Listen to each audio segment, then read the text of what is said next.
afternoon, good evening sa mga nanonood dyan sa mga taga-ibang bansa. Ito po tayo ngayon sa Arnold Park Backyard Farming.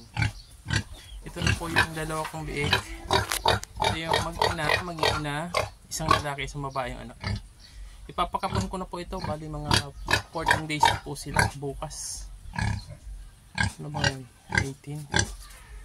14 days na pala sila ngayon. Pakapon ko siya mamaya.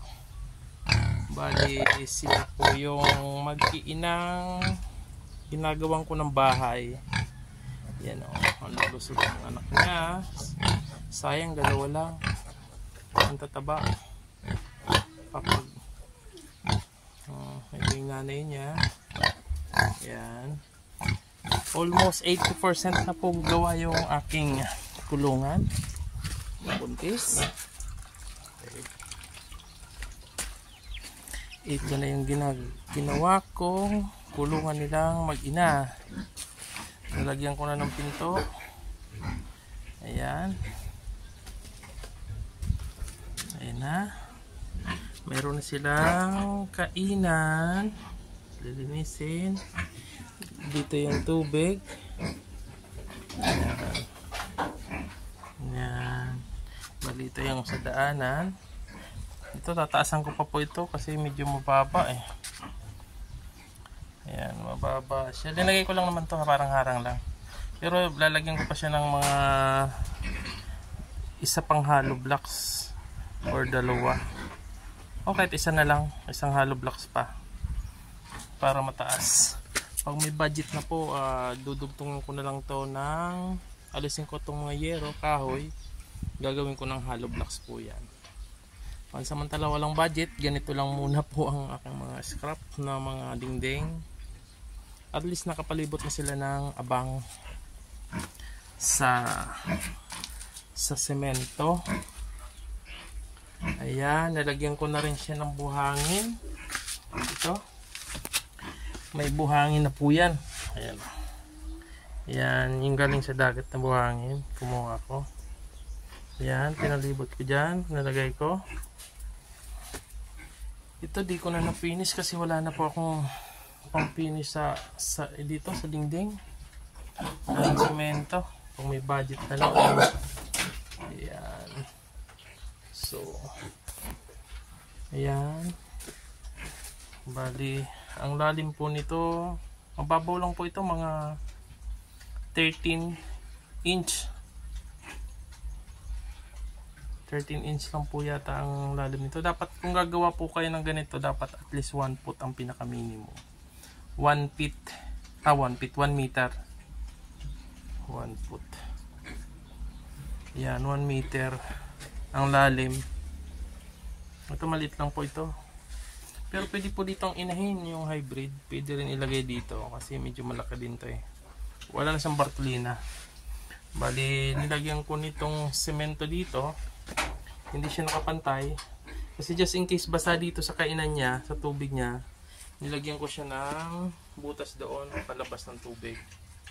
Yung paglilinisin naman madali lang.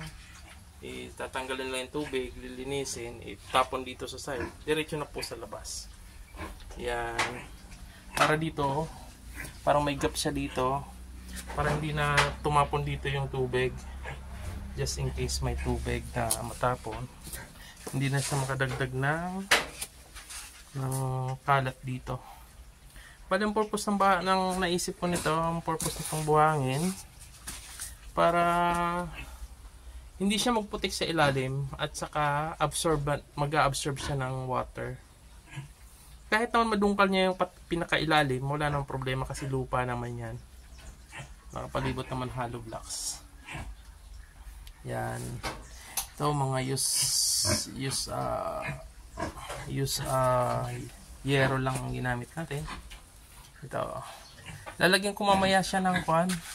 Lalagyan ko siya ng ipa na. Ipa na po yung lalagay ko dito. Lahat. Tapos pag bumaba, lagay uli ng ipa. Tapos pag halimbawa pwede na siya, madumi na, pwedeng tanggalin, palitan ng ipa. Fertilizer. Ayan.